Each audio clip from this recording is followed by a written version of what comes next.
Je m'appelle Rosalie Perros, je suis coordinatrice de l'association Cultivons nos toits. Dans l'association, je coordonne, c'était un vrai couteau suisse pour mener à bien les projets. Donc on est 3 salariés, un maraîcher, une animatrice et une coordinatrice. Donc je vais avoir autant la recherche de financement, les partenariats, que les ressources humaines, que la gestion administrative.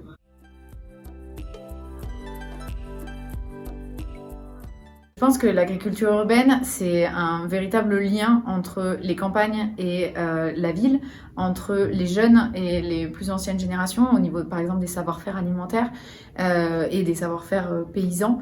Je pense que c'est un trait d'union et une manière aussi d'apprendre, une manière pédagogique entre l'intérêt des jeunes pour l'écologie et toute la pratique paysanne et agricole qui sont finalement très similaires. Donc il y a un intérêt à créer du lien sur la gestion des ressources, sur beaucoup d'enjeux climatiques qui nous attendent.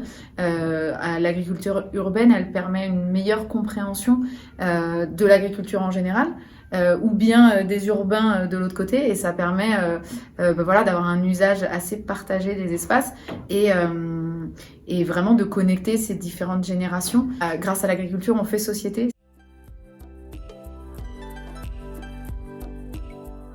Dans 100 ans, j'imagine l'agriculture urbaine comme finalement une connexion qui soit plus si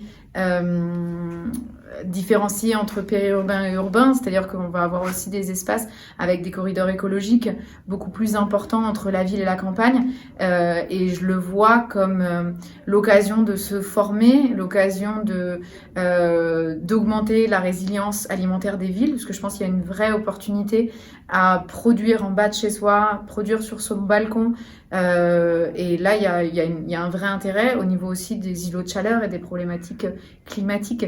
L'agriculture urbaine, elle permet, et en général la végétalisation des villes, une meilleure résilience des villes. Nous, on travaille beaucoup sur le comestible, c'est-à-dire comment intégrer aussi du comestible dans les espaces verts qu'on peut avoir aujourd'hui. Et dans 100 ans, pour moi, je le vois comme un terrain de jeu, un terrain de travail et un terrain de lien social pour les différentes générations. Des semences, des graines.